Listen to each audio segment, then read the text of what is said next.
کیا آپ کے چوزے گرمیوں میں کم خوراک کھاتے ہیں؟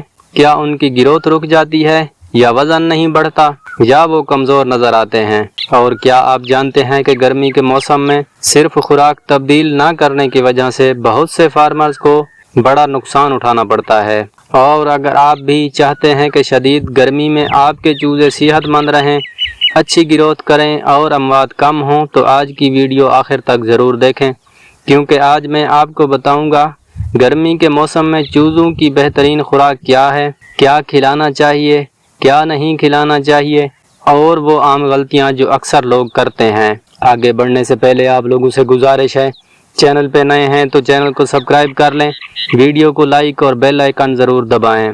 دوستو، گرمیوں کا موسم چوزوں کے لیے سب سے مشکل وقت ہوتا ہے، کیونکہ زیادہ گرمی ہوتی ہے۔ جیسے آج کل 40 سینٹی گریڈ سے اوپر گرمی پڑ رہی ہے۔ زیادہ درجہ حرارت کی وجہ سے چوزے کم خوراک کھاتے ہیں، زیادہ پانی پیتے ہیں اور ان کی نشو و نما متاثر ہو سکتی ہے۔ اس لیے گرمیوں میں خوراک کا درست انتخاب بہت ضروری ہے۔ اگر درست انتخاب کریں گے ہم ان کی فیڈ کا، خوراک کا، تو ہمارے چوزے گرمی کے موسم میں بیمار بھی نہیں ہوں گے، کمزور بھی نہیں ہوں گے، اچھی گروتھ کریں گے۔ دوستو، جب موسم گرم ہوتا ہے تو چوزوں کے جسم کا درجہ حرارت پہلے ہی زیادہ ہوتا ہے۔ اگر وہ زیادہ خوراک کھائیں تو جسم مزید حرارت پیدا کرتا ہے۔ اسی وجہ سے چوزے گرمی میں خوراک کم کھاتے ہیں اور سایہ یا ٹھنڈی جگہ تلاش کرتے ہیں۔ اگر فارمر اس صورتحال کو نہ سمجھے تو گروتھ متاثر ہو جاتی ہے۔ دوستو، گرمیوں میں ہمیشہ معیاری اور تازہ فیڈ استعمال کریں۔ باسی یا نمی والی فیڈ ہرگز نہ دیں۔ فیڈ میں پروٹین، وٹامنز اور منرل مناسب مقدار میں ہونے چاہیے۔ یہ ساری چیزیں ہوں گی تو ہمارا چوزہ گرمی کا مقابلہ کر سکے گا۔ اگر آپ بلائرل چوزے پال رہے ہیں تو ان کی عمر کے مطابق سٹارٹر، گروور اور فنشر فیڈ استعمال کریں۔ دیسی یا گولڈن مصری چوزوں کے لیے بھی متوازن خوراک ضروری ہے۔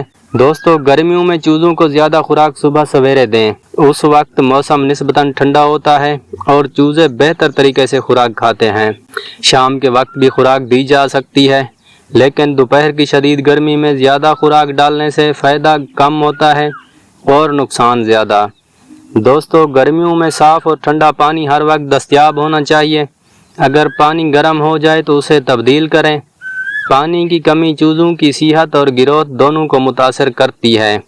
کئی دفعہ چوزے خوراک کی کمی سے نہیں بلکہ پانی کی کمی سے زیادہ متاثر ہوتے ہیں۔ دوستو، گرمیوں میں الیکٹرولائٹس اور وٹامن سی کا استعمال مفید ثابت ہوتا ہے۔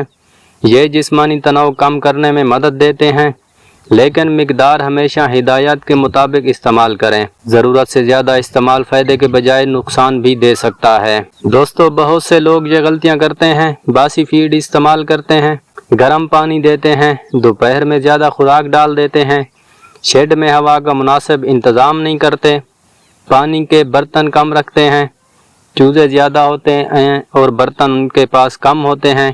یہ غلطیاں چوزوں کی صحت پر برا اثر ڈالتی ہیں۔ دوستو، گرمی کے موسم میں چوزوں کی بہترین خوراک صرف اچھی فیڈ نہیں بلکہ صحیح وقت پر صحیح خوراک، صاف پانی اور مناسب ماحول بھی ہے۔ اگر آپ ان باتوں کا خیال رکھیں گے تو انشاءاللہ آپ کے چوزے بہتر گروتھ کریں گے اور اموات بھی کم ہوں گی۔ آپ لوگوں نے مجھے کامنٹس میں ضرور بتانا ہے کہ آپ لوگ کس طرح اپنے چوزوں کو مینج کر رہے ہیں۔ 40 سینٹی گریڈ سے اوپر جب گرمی پڑ رہی ہو تو پھر چوزے سنبھالنا مشکل ہے یا آسان؟ اگر ویڈیو پسند آئی ہو تو لائک کریں، چینل کو سبسکرائب کریں اور بیل آئیکن ضرور دبائیں۔